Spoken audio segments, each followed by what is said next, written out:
George Galloway, and the mother of all talk shows. Welcome to the Open University of the Airwaves with George Galloway. A short, sharp holiday edition of the mother of all talk shows. I'm on holiday, there's a shortage of staff, and you've probably got other things to do in the garden.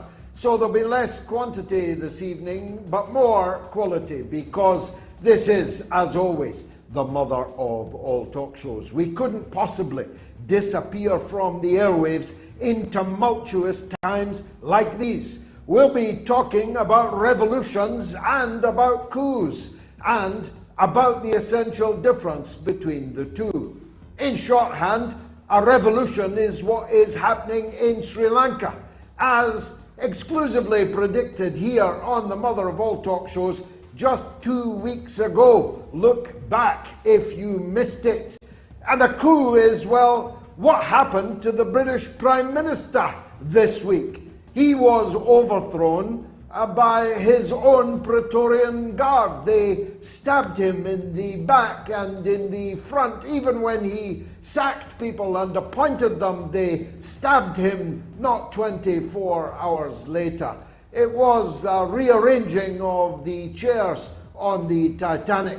We'll be looking at what happened, but we'll also be throwing forward to what happens next and what should happen next. You'll see a poll on my Twitter account, on my YouTube channel, and on my Telegram channel. Please subscribe to all of them, asking the basic question: should about 150,000, almost all geriatric members of the Conservative Party, really be choosing Britain's third Prime Minister since the election in 2015?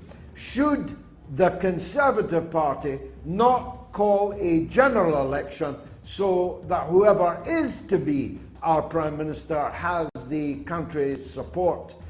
I declare an interest. I have got Penny Mordaunt as the next Prime Minister of Britain at 40-1, when most people had never heard of her. But you're all going to hear a lot about her, good and bad, over the next couple of weeks. So fasten your seatbelts. It's the mother of all talk shows. Curious about our curriculum? Have something to say? Then call us now to join the debate on the mother of all talk shows. The only education you can get for free.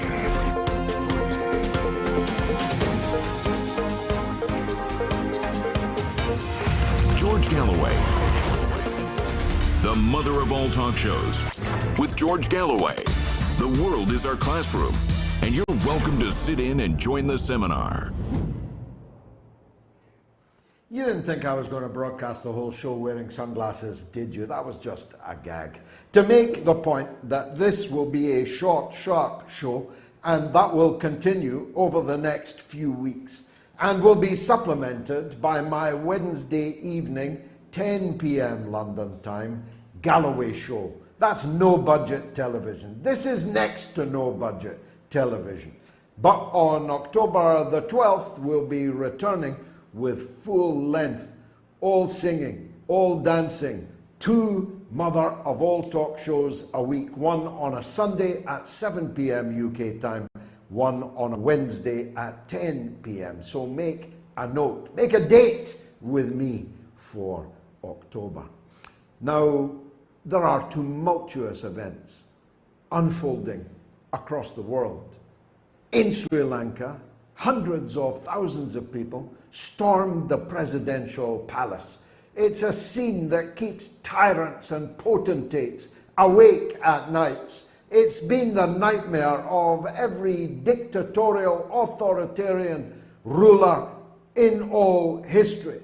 Because once the people move in such numbers, then not only will your security forces not be prepared to fire on them, but if they did fire on them, it would make no difference, because no magazine contains that many bullets, and as soon as the magazine was dry, the people would pull the soldiers limb from limb. It's exactly the kind of revolution, the mass movement of millions of people that saw the overthrow of the Shah of Persia in 1979, when the masses, under the influence of the Ayatollah Khomeini, finally moved after decades of dictatorship. The Shah was all-powerful. His secret police, the SAVAK, were the most feared in the entire Middle East, North African area, although there was hot competition for that title. But the last straw,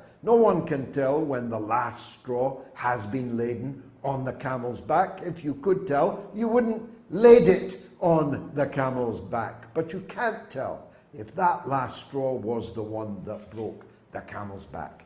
And the Shah of Persia ended his life fleeing in ignominy, and so has the President and the Prime Minister of Sri Lanka. We covered this just a couple of weeks ago. You should look back the interview, which foretold with uncanny accuracy exactly what transpired this week.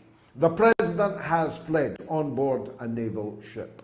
The airport was chock full of the bag carriers of the administration, fleeing for their private jets, trying to get on the last commercial flights out of Colombo. The Prime Minister stepped down, but that didn't stop the crowd from burning down the Prime Minister's house. In the presidential palace, the masses, the people, were taking a dip in the President's swimming pool. Well, it was their swimming pool after all. They were taking pictures of themselves, lounging in the sumptuous accommodation, until then occupied by the President of Sri Lanka, who ran a family business. His brothers were the main ministers, his cousins, his satrapies of all kinds were running all of Sri Lanka. Now, this does not mean that because something has the form of revolution, that it will have the content of revolution. I have no idea what will happen next in Sri Lanka. In Iran, there was a leader, and he had a clear program, and he had millions behind it. And that's why all these decades later, the Islamic Revolution of Iran still stands. I'm unaware of any putative leader or any program in Sri Lanka. So it may very well be that the country will continue to spiral downwards and will not be able to be saved. The Prime Minister already declared the country to be a failed state and bankrupt, as indeed he might. But that state of affairs is going to spill over across the world, including into Europe. Right this day, in Tirana, in Albania, hundreds of thousands of people are on the march. They are determined to bring down the regime, a neoliberal regime beholden to the European Union and all of its works. We'll be coming on to some of those works later. Beholden to the International Monetary Fund and to the World Bank, destroying the livelihoods of the people of Albania, and they are determined to bring down the regime. The people in Bulgaria have already brought down their regime.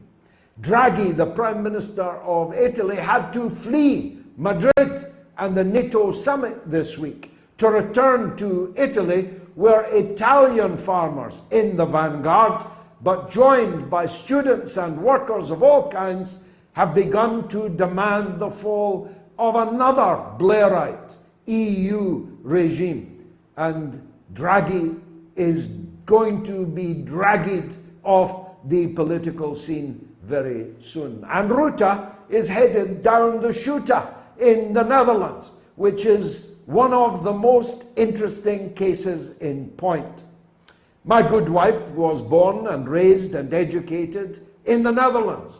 It happens, therefore, that I know a fair bit about that country and its government. If Tony Blair had a Dutch brother, it would be Mark Rutte, achingly politically correct, on all of the culture war issues, never gets his pronouns wrong, wears the rainbow when necessary, adds the black to the rainbow, adds the TTIs, question mark. He does everything that you would expect a Blairite to do. He takes the knee. But when the neoliberal economic policy that he pursues, the slavish obeisance to Brussels and the European Union, comes under challenge, well, they shoot farmers in the Netherlands, don't they? Imagine that. A liberal, centrist, Blairite Prime Minister turned the guns of his security forces onto the farmers. But it hasn't worked. You see, it's that last straw on the camel's back again.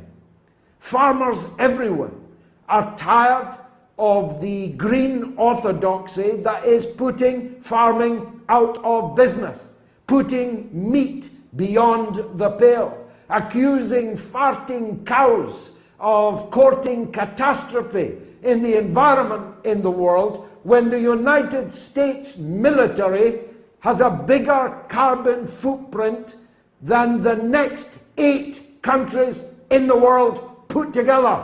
Just think about that.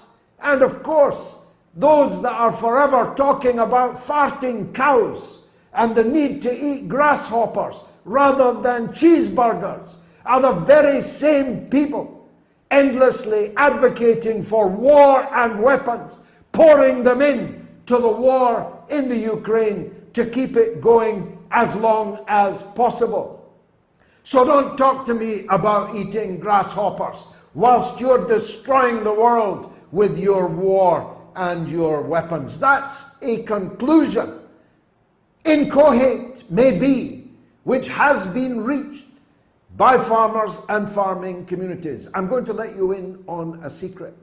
I have driven over much of Europe over the last couple of weeks. I have not seen, I swear, on any private building or business, a single Ukrainian flag on the continent of Europe, on anybody's house, on anybody's shop, on anybody's cafe or restaurant.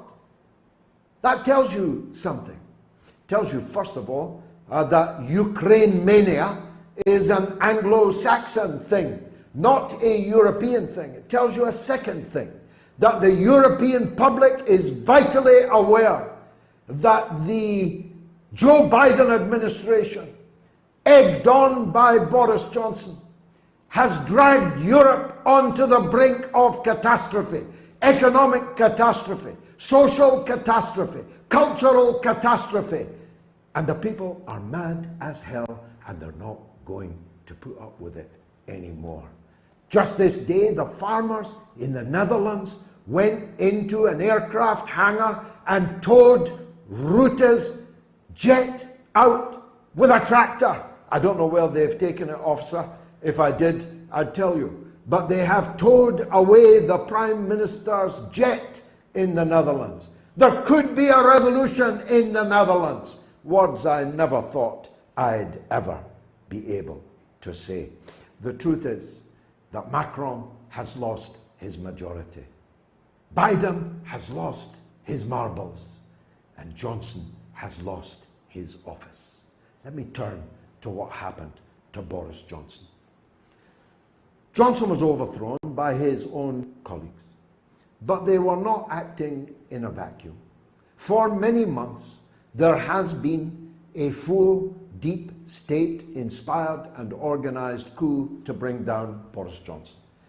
Not to allow a real change of government, not to by any means allow a real change of system, no, to save this form of government, to save this form of system.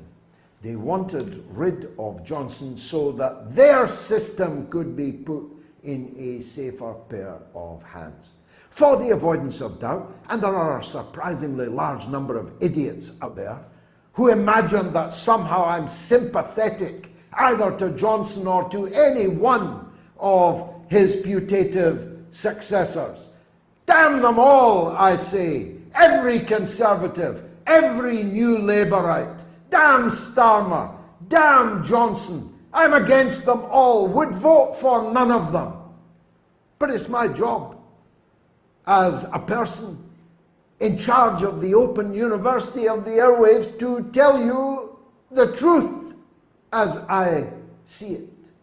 And the truth is that they can't have got rid of Johnson because of birthday cakes and parties, because they were all eating curries or birthday cakes.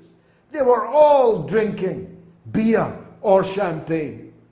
Keir Starmer did exactly what Boris Johnson did and Rishi Sunak did. They got fined for it. He didn't. He didn't because the power in the country is determined that Tweedledee might be needed if Tweedledum doesn't work. Plan B if Plan A doesn't work. And so Angela Rayner, the ginger growler, Keir Starmer, the block of wood, are still standing, even though their offences were identical. Indeed, you could argue that Starmer's was worse. So it wasn't about, neither was it about covering up for the weirdos in Parliament that ramble around drunk, sticking their hands down men's trousers. Because they're all doing that. If not men's trousers, then women's trousers. Our Parliament is a sink of perversion. It is a sink of sin. Even members of the cabinet, even people running to be the Prime Minister, are presently, or at least until very recently, were committing adultery, cheating on their husbands or wives. So it's not about Pincher or Pincham, because that's always been going on. I sat in a Parliament where Stephen Milligan, formerly of the BBC and The Economist, became a Conservative MP before being found dead in women's underwear with a ligature around his neck and an orange stuffed in his mouth. And that was nearly 25 years ago.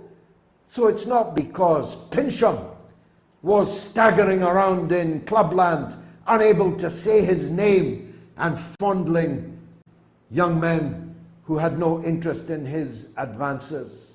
The chief whip of the SNP has already been found guilty of doing exactly the same thing. The SNP reappointed him as their chief whip after, years after, knowing exactly what he was. Parliament is full of weirdos. Trust me, I've even had some of their hands on my knee. You can see it on YouTube. I've just been talking about it. That's not why they got rid of Johnson. They got rid of Johnson because they want to replace him with Rishi Sunak, the richest man in Christendom. I say Christendom, he's not a Christian, but he lives in Christendom.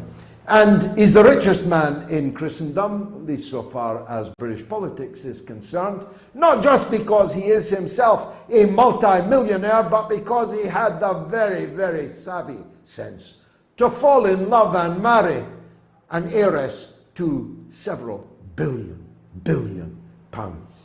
So he doesn't need to be in public office. You won't probably catch him fiddling his expenses, although his wife was fiddling her taxes.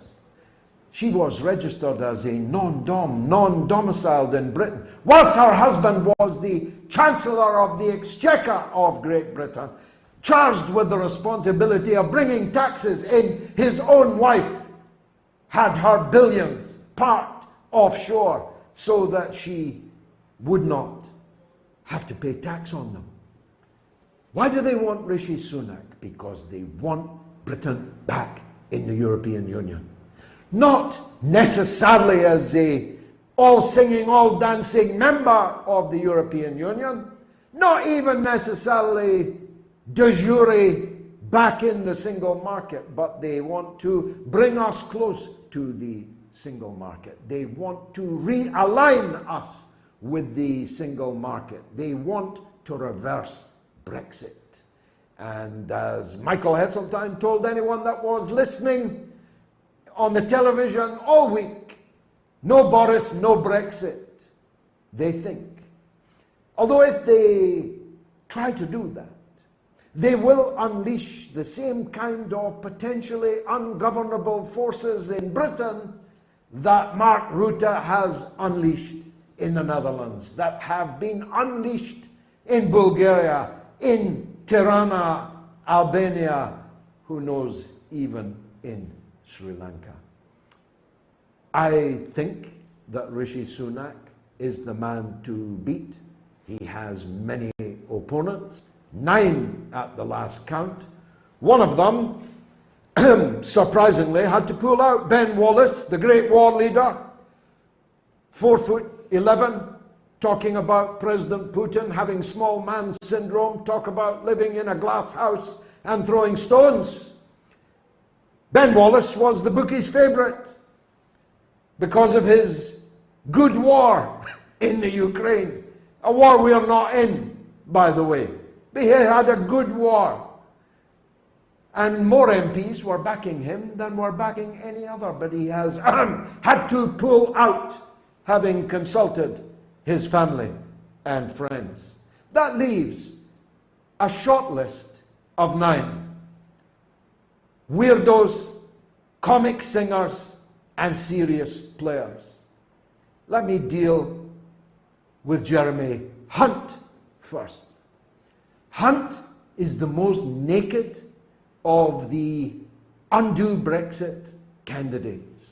Hunt, who left our health service in such a parlous state that it virtually collapsed with the coronavirus pandemic. Hunt, with his Chinese wife subject to all the pressures of the Chinese Communist Party. That's what they'll say. He'll be shot down in flames. He will not get into the final 2. And they'll blame it on China. They'll blame it on his poor wife, who is entirely blameless, I assure you. There are others that are just there for the ride, if you'll forgive the phrase. Just to canter down a furlong or 2 before dropping out, but show sufficient class and form that the next time they may be serious players. Badenoch is one of those. Braverman is another of those. They're not serious prime ministerial material, but they are talented, voluble, eloquent women of colour, which of course in today's zeitgeist speaks volumes. The serious 2 contenders are Penny Mordaunt and Rishi Sunak, and I predict they will be the final 2. Now, I told you, I declare my interest. I stand to win thousands and thousands of pounds if Penny Mordaunt becomes the next Prime Minister, but that's not why I'm going to say what I'm going to say. If the Tories had any sense, they'd pick her. She's a younger, sexier Margaret Thatcher.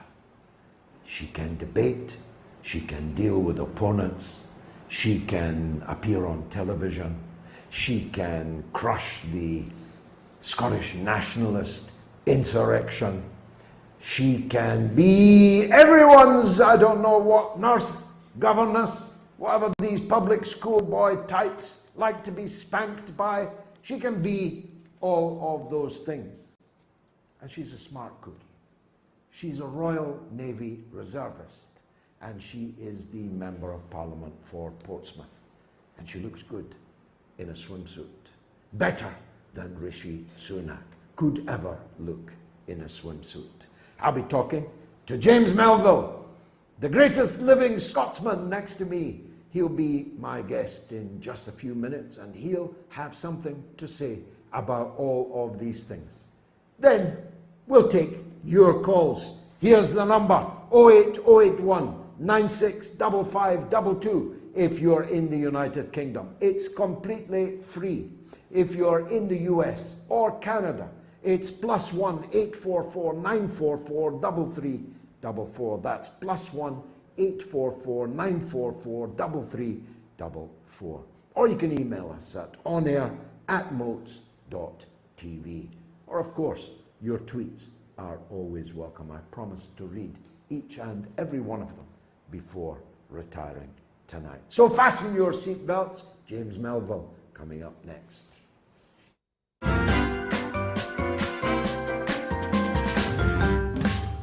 You know, and it's a very, thank you for, you know, I'm a big fan of your show, Gigi. Great debate, great. And I'm Scottish. I'm very passionate about what's happening there, you know.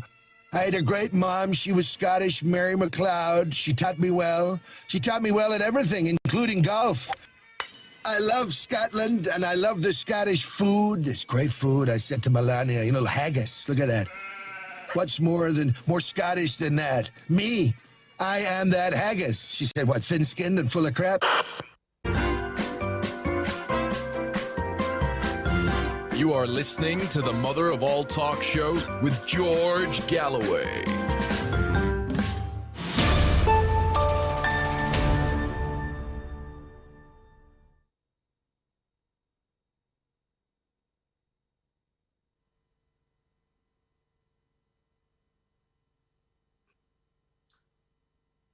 Donates $20 says love and solidarity to Gigi and workers across the globe from the dark heart of the empire. Thanks, Felix.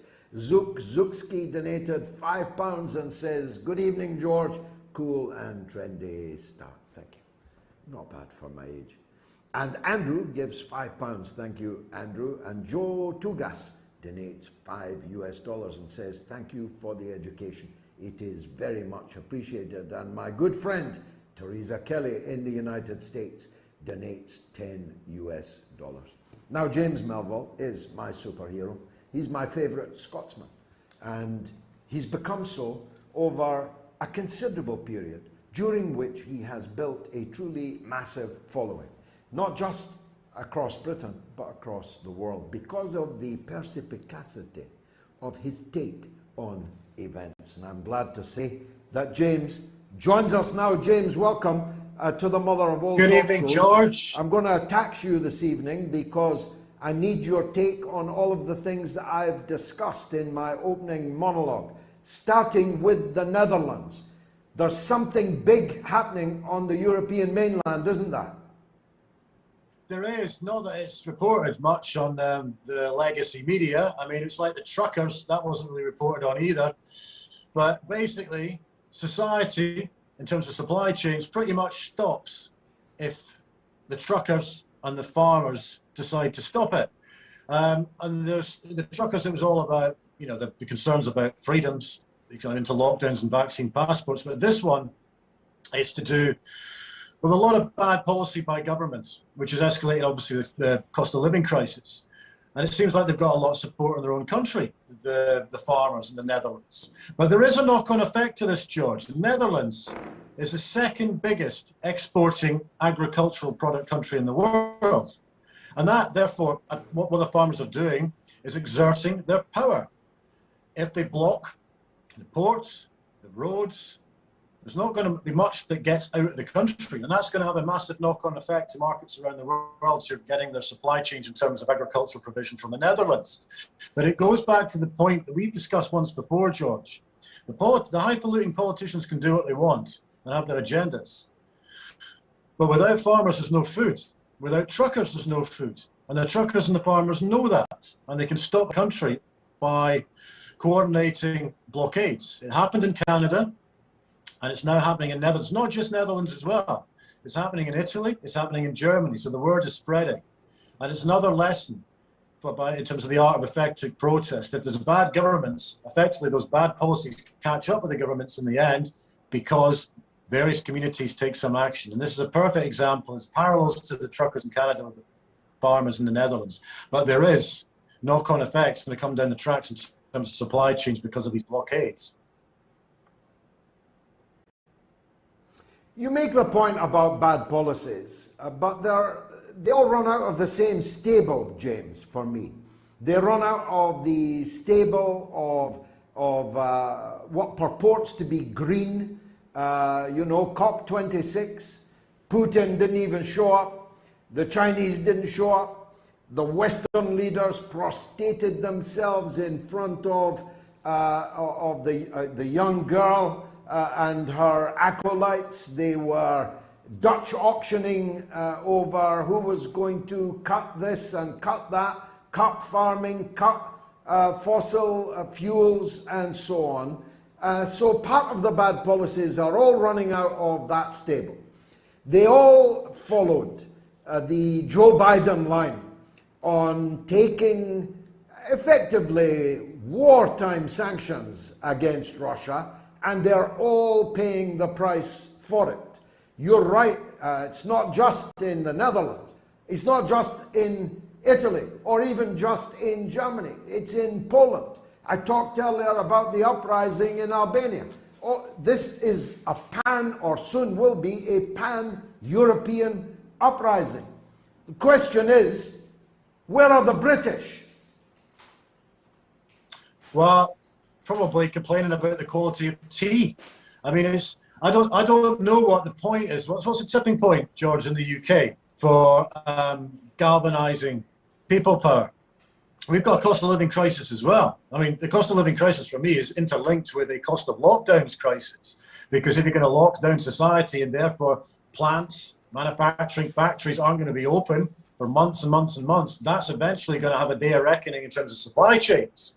And this is effectively what we've got here now. The cost of living crisis is obviously interlinked with a number of other areas, such as commodities, quantitative easing, and so on. But fundamentally, one of the roots of evil here is because the supply chains have clogged up. But what's going to happen here is when you're getting a cost of living crisis, that people are making a zero-sum game choice about putting food on the table or fuel in their car or heat in their homes, the fear over the COVID era is now being replaced by anger. We've gone through a 2-year cycle where governments have told us to basically know our place, whether you agree with the policies or not, but it did stoke up a lot of fear. But what's happened now is we're on the other side to an extent of COVID, and we're left with the collateral damage of the supply chain crisis. And when people are not putting food on the table and are not being able to put fuel in their car as easily as they could before because of the prices, then people, rightly so, are going to get angry, and they're going to ask a lot of questions about what their governments are actually doing. And considering the UK government, their solution seems to be increasing national insurance, or in Sunak's case, saying that basically we've got to keep high tax. We're facing almost a new model of what we went through after the financial crash in 2008, 2009, where we then had a decade of appalling austerity that ripped the hearts out of our public services. This one is ripping the hearts out of people's day-to-day existence because of the cost of living. And that is going to affect almost every single person in the country. It already is. The only people who seem to be immune from it are a few highfalutin billionaires, bad actor corporates, a few bad actor technocrats, and inept politicians. Well, of course, some of them, maybe all of them, are in the cabinet, and some of them, maybe all of them, are running for Prime Minister. I've not had time to count the high net worth of the like of Zahawi and Sunak in particular, two of the richest men ever to enter Parliament. But it would be very substantial. I mean, between the two of them and Rishi's wife, we're talking many billions. And that's just at the dispatch box, at the starting post for this leadership election. Give me your reflections on the bringing down of Boris Johnson. Well, I think you touched on it just before it came on. I am no fan of Boris Johnson. I think he's completely unfit for purpose, the Prime Minister. I think it's a stain and it's embarrassment on this country, the fact that he went from, someone with a bit of purple prose, if you're so way inclined for certain publications, to somehow end up as Prime Minister and via Foreign Secretary and London Mayor. But it is what it is. But I think it's been calculated to get rid of him because what he was doing wasn't a great example. It was hypocritical. He tried to wriggle away from trouble, which actually got him in more trouble. But politicians all over the world have been hypocrites over, various forms of hospitality during the COVID period. We've seen it with Trudeau, we've seen it with Macron, we've seen it with Sturgeon, we've seen it with Starmer. But it was an opportunity to effectively pull up the drawbridge on Johnson. It did seem agenda-based, but I'm no fan of Johnson. But I'm also no fan of what might be coming down the tracks. You've got 9 candidates there that have. It feels now, George, that politics has turned into a game show. What we've got now is basically a leadership contest for the Tory party that is like the worst ever series of The Apprentice. There's not a single candidate there that you think is fit for purpose to be Prime Minister. There's no gravitas.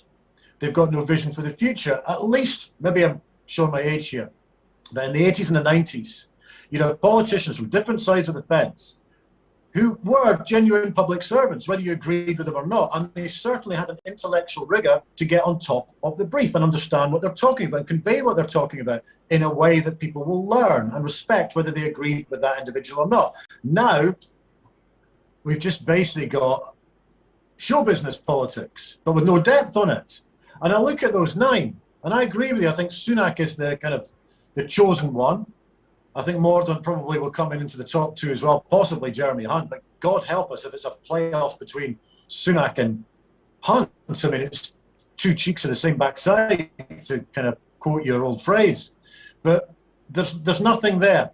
The cupboard is empty. And the people that I feel sorry for are all of us, because we're basically going to have another Prime Minister that's going to be there with the strings being pulled on that individual, with no core vision to do the best and served by the thing that they're supposed to represent, us, the people. All they're doing is serving whoever's behind them and certainly serving their own interests. Boris Johnson won't go quietly from the scene, will he? I don't expect him to take a self-denying ordinance. I expect him to sit like Edward Heath did after he was usurped by Margaret Thatcher and do anything he can to cause problems for Rishi Sunak should he be the next Prime Minister. I think possibly there's some stories emerging over the weekend that Johnson might actually stand in a leadership contest.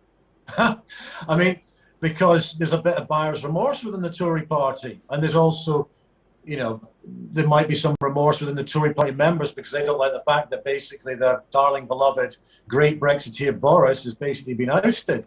So there is rumours that Boris might actually put his name forward. So pass the popcorn on that one. But if that doesn't happen, I think what Johnson will do is he will have his effects through the keyboard and the pen, because I don't think he will be waiting too long to go back to the career that he had before, whether it's the Telegraph or Spectator, doing forms of commentary. He's going to be sought after for that. And I think that's when he will try and seek his revenge. But we'll wait and see if the rumours are true or not about him putting himself forward for the leadership contest. Now, we're far too young to know many members of the Conservative Party. There are about 150,000 of them. Their average age is in the 70s. In fact, 72 to 84 age. 72 to 84 is the mean of the people who will be making this decision. So it's hard for us to take a guess. But James, you and I are in the prediction business. What's your prediction for our next Prime Minister? Well, I like the odd flutter, but I'm not very good at it. So take my prediction and do the opposite. I've got a hunch that I think, by fair means or foul, I think Sunak will get it in the end. The problem Sunak's got, though, is when it goes out to the members, because he's got no common touch. He's dull.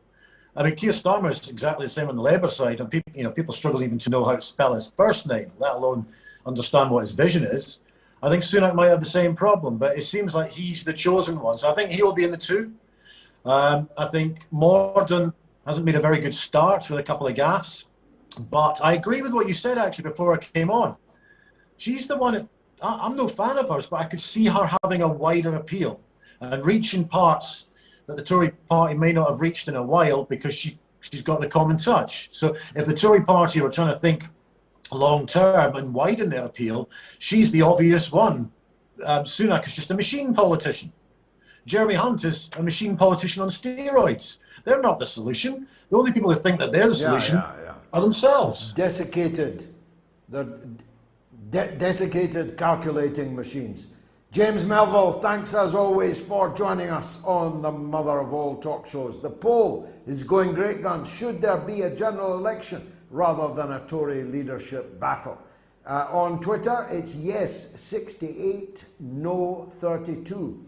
On YouTube, it's yes 75, no 15. And on Telegram, it's yes 84, no 16. So, not that popular, this endless dance inside the magic circle of the Conservative Party. A quick break, and then Richard in Manchester and Elliot in Florida. Be right back.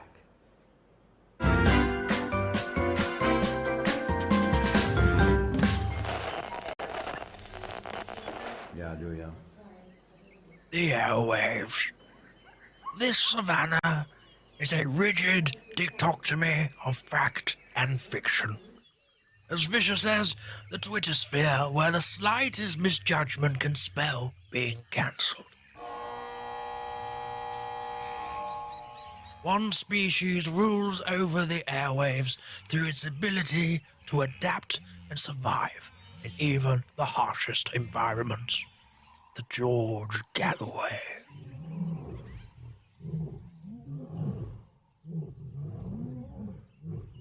The top cat in these parts, it is mostly active on Sunday evenings in Britain and mid-afternoon in the United States. It seldom roars during the day.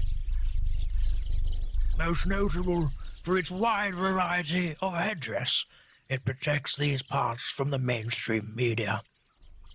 You can catch this fine specimen on the mother of all talk shows. Don't pick a fight with it. They've been known to bite back.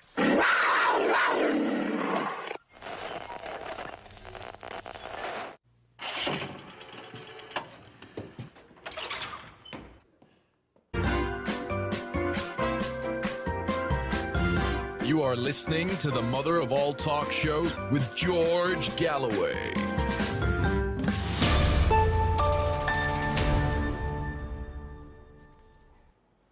Let's go straight to the lines. Richard in Manchester, welcome to the show, Rich.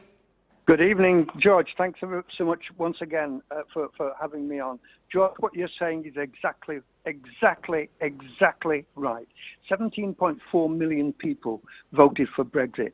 We had to get Brexit done by getting Boris in. Hence the reason why he's had to take all this flack. However, he's a Conservative. He's gone.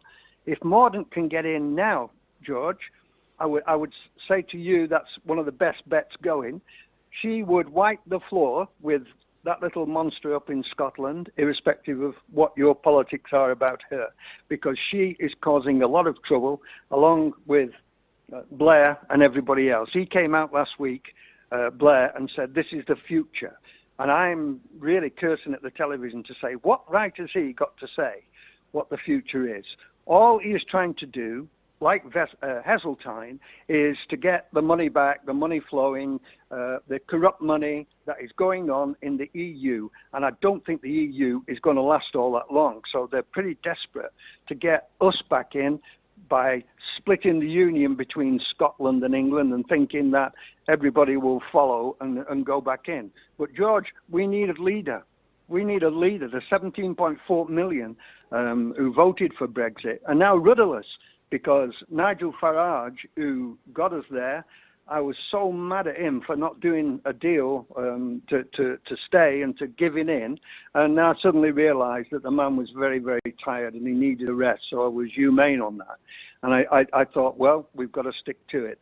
Then Boris came along and had a good relationship with President Trump. And I thought, well, if we can get a $2 trillion deal off America, and I don't particularly like that idea, but at least our kids and our grandchildren and so on would benefit from it. But Blair is the man who is sticking his neck out again in something that really doesn't concern him. I don't think he wants to lead, but if I'm fair, George, he's been leading this country for 20 years. in wars and things like that nobody wanted. And I'm very, very, very angry that he should come on the television and tell me my vote was no good, 17.4. You're all voting Brexit. You're all idiots, because really what he was saying was, I know what's going on. And there's a lot going on behind the scenes. And I don't think Rishi Sunak, I think we're going to go back to May's days. So I think we've got to try and stop him as well. But who's going to lead the 17.4 million, yeah, George? He's Theresa May. He's Theresa May without the laughs. It's a very odd time to be trying to take us back into the European Union, which is literally on fire, where hundreds of thousands of people are on the streets trying to bring down their governments. From Poland, Germany, Italy, the Netherlands, Albania, and so on. The whole of the European Union is headed for the rocks, and they want to drag us back onto the rocks. Richard, thanks as always. Elliot is in Florida. Who wouldn't want to go there? Let's hear from Elliot. Hi, George. How are you? George, are you there? Good, thanks. Go ahead. Oh, I hope you're having a good vacation. Are you? Yeah, thanks. Yeah, I have a different. I've just become aware of a different take on the Brexit and the ouster of Johnson by the folks at the Grey Zone. Are you familiar with Max Blumenthal and the Grey Zone? He's a good friend of mine. Yes. Yes. Well, they just did an interview and a report. First of all, I think you reported on the fact that Jeremy Corbyn has pointed to the British intelligence as having a part in his demise, and now the Grey Zone has interviewed two fellows who are, I guess, professors that were lumped in with you by that fellow. Do you know the Piers Robinson and David Miller, talking about the Integrity Initiative and the Institute for Strategic for Statecraft that was anti-Corbyn. Anyway, they somehow got a hold of, the Grey Zone did, all these hacked emails that were hacked by the group Anonymous and published that show that Richard Dearlove was the head of this cabal. The former MI6 chief was the head of the cabal that orchestrated Brexit and got, according to them, got Boris Johnson in so they could have Brexit, so they could have a hard Brexit, and now they're doing away with Boris Johnson in favor of Priti Patel, who they call their girl in number 10. Now, I don't know if you've heard these reports or seen the Grey Zone report, and they did two reports, one with the interview and another on these emails. But if you do get a chance, I'd love to hear your comment on that analysis. Well, I have, of course, heard it and read it. Priti Patel is going nowhere. She's not a candidate for the leadership. She will not be retained in her current position by the next Prime Minister. I'm pretty sure of that. She'll move down the batting order. And as for the deep state being in favour of Brexit, the deep state did everything that it could to wreck Brexit. The security services, the BBC, the Confederation of British Industries, the banks, all the big companies, finance capital, all of them were against Brexit. That's why defeating all of them was such a monumental achievement for the 17.4 million voters who voted for it. I've no idea about Dearlove, whether he wanted Brexit or not, but if he did, he was an outlier. If he did, he was not speaking with the same voice as the others in the intelligence services. The whole of the British ruling class, virtually all of the British ruling class, wanted to remain in the European Union because they are globalists, because finance capital was imperiled, and the City of London was imperiled by Brexit, Would London lose its centrality in the world financial markets, and so on. So the lineup was the entire establishment against Brexit, and renegade members of the establishment, like Boris Johnson, though he only decided literally on the eve of the campaign to back Brexit, and people who are not in the establishment, like Nigel Farage and, dare I say it, me. We got 17.4 million votes, not because any cabal was behind us, not because Putin wanted it, because people had a lived experience of 40 years of membership of the European Union, and they looked at their lives after 40 years of membership and decided to actually take a chance on something different. Elliot, thanks very much for the call. Anyone else on the line? I apologize for the sound quality this evening. I promise it will be better next week. Sarkar is in Glasgow on the EU. Thank you very much. Oh, George, thank you so much once again. George, fantastic show. And after listening to you last week, I've seen a football podcast also. It was amazing. George, my question is about what I saw in Netherlands today. Not today, for the past few days. I'll be honest, George, I stand with the farmers. Hi, can you hear me? George, can you hear me? Yes, go ahead. Hi, George. It's with regards to Netherlands, and because it's Netherlands, you can understand the EU is intertwined. The World Economic Forum is intertwined in this one. I have been seeing the farmers, they were shot at. Fake news has been spread all over the Western media to say that the farmers were trying to run over the policemen, but when we see the videos, they were just protesting in their lorries, trucks, or walking. They were shot at for no fault of their own. People in the World Economic Forum, they decide how farming should be done. They decide what kind of chemicals farmers should be using, decided by those people who have never farmed in their entire lives and who take private jets. This obsession with global warming has hurt Netherlands farmers. They have risen. I remember in the climate change conference, similar thing was said by the Sri Lankan head of the state.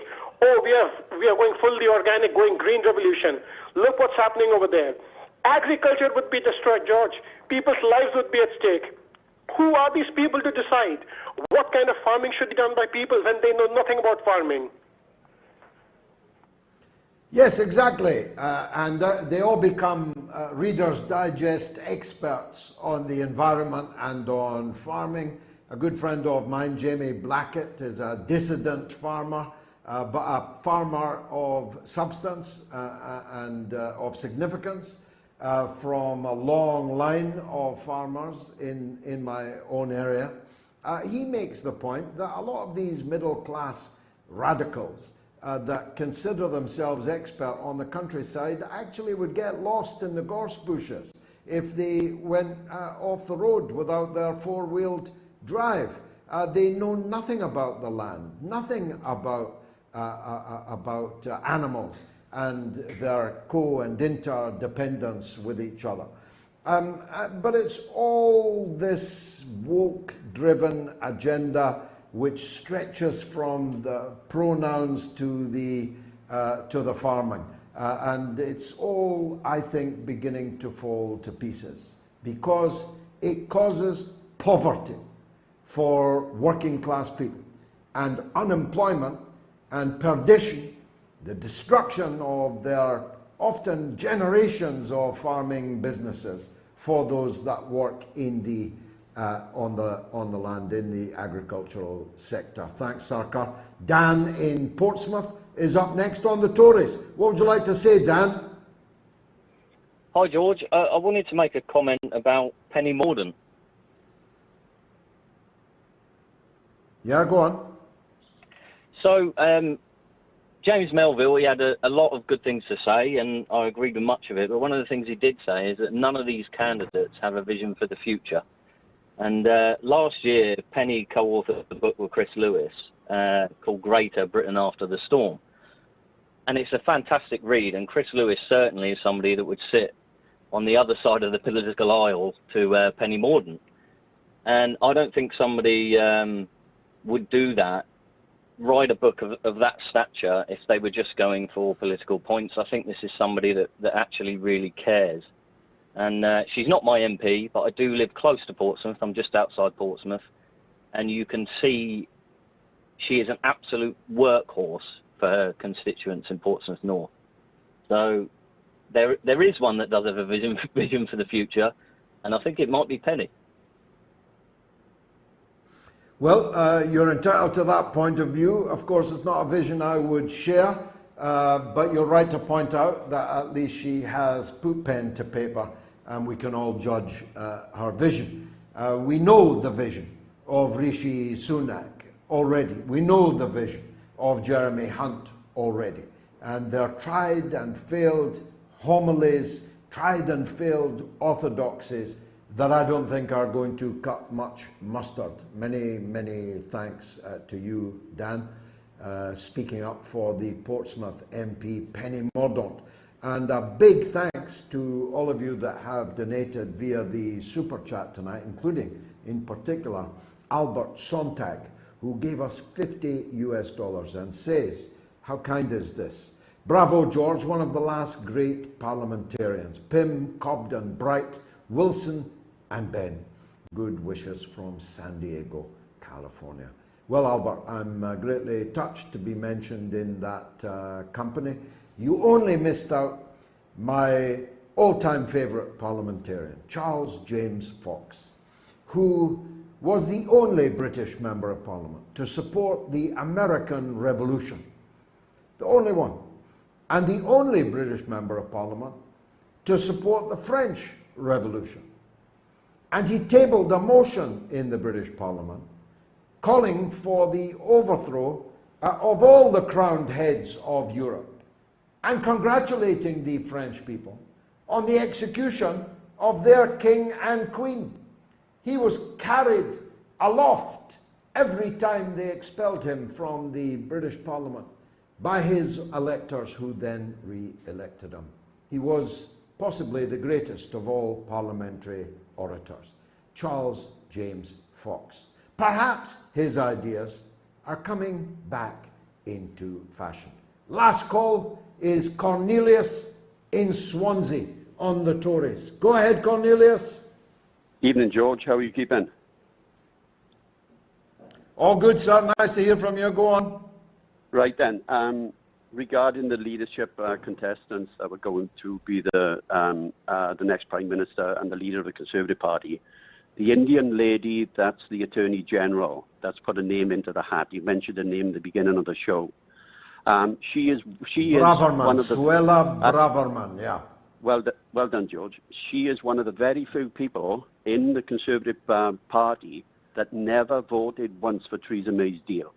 Boris Johnson did on the third time, Jacob Rees-Mogg did, and her campaign is run by Steve Baker.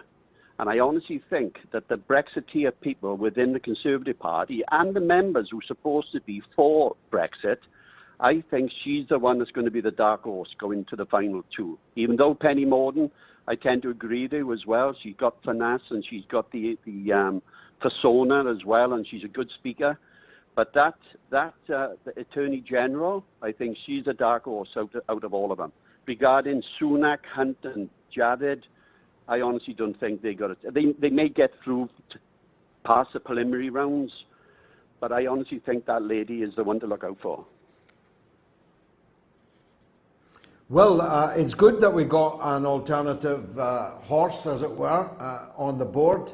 Suella Braverman is not a household name. She does have a consistent set of political views, and her voting record speaks for itself. And so it's good that you got your chance to put your pitch in for her. We'll follow this race, of course, every Wednesday and every Sunday until its conclusion. I, of course, have no horse myself in the race, except the one I had the perspicacity to back at the extraordinarily generous odds of 40-1, when most people couldn't pronounce her name. Sometimes I see a horse, back it, and it romps home. maybe Penny Mordaunt will do the same. Now, thanks Cornelius, thanks for all of your calls, and thanks for Ian Puddock, who donated £44.99 from his gin business. I dare say, I don't drink, but if you're going to drink gin, drink Ian Puddock's gin, whatever it's called. £44.99. Thank you. God bless you, Ian. Thanks for all your support. Join me 10 p.m. London time on Wednesday for the Galloway show. There'll be much more where this came from. Have a good night.